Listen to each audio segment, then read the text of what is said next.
જન્મદિવસ. જન્મદિવસનું મહત્ત્વ. હા, દરેકના જીવનનો એ એક વિશિષ્ટ દિવસ હોય છે. વર્ષના આવા ખાસ દિવસોમાંનો તે એક દિવસ હોય છે જ્યારે પરમ તત્વ આપણી અંદર ઉતરી આવે છે અથવા આપણો આત્મા ચિરંતનની સન્મુખ આવે છે. એ દિવસે આપણો આત્મા પરમાત્માના સંપર્કમાં આવે છે અને જો આપણે જરા એવા સભાન રહીએ તો આપણી અંદર તેમની હાજરીનો અનુભવ કરી શકીએ. આ દિવસે આપણે જો જરા એવો પ્રયત્ન કરીએ તો એક ક્ષણ માત્રમાં અનેક જન્મોનું કાર્ય કરી શકીએ છીએ.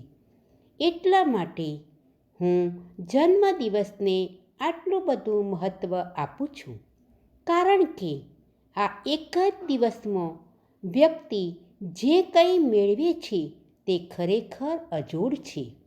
અને હું પણ વ્યક્તિ ચેતનાને જરા ઉર્ધ્વ તરફ વાળવાનો પ્રયત્ન કરું છું, જેથી વ્યક્તિ ચિરંતનની સમક્ષ આવી શકે. મારા બાળક, તે ખૂબ ખૂબ વિશિષ્ટ દિવસ છે, કારણ કે તે નિર્ણાયક દિવસ હોય છે. વ્યક્તિ આ દિવસે એટલી ખુલ્લી અને ગ્રહણશીલ હોય છે કે તેને જે કંઈ આપવામાં આવે તે સર્વ કંઈ ગ્રહણ કરી લે છે. બધા દિવસોમાં આ એક એવો દિવસ છે જ્યારે પરમાત્મા આપણા માટે એમના વિશાળ દરવાજા ખુલ્લા રાખે છે. આપણને આપણી અભિપ્સાની જ્યોત વધારે પ્રબળ રીતે પ્રજ્વલિત કરવાને આમંત્રણ આપે છે. આ દિવસ પરમાત્માની આપણને મળેલી ભેટ છે.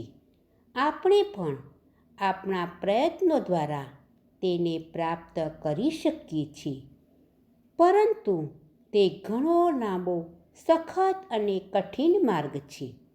અને આ દિવસ તો જીવનની ખરી તક છે. આ તો કૃપાનો દિવસ હોય છે.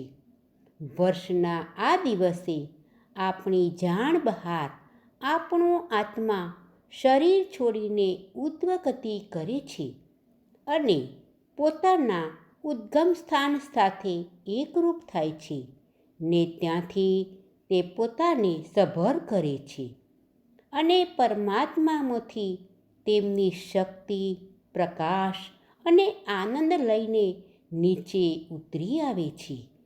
તેની આ સજ્જતા આખું વર્ષ ચાલે તેટલી હોય છે અને આ ક્રમ વર્ષ પ્રતિવર્ષ ચાલ્યા કરે છે.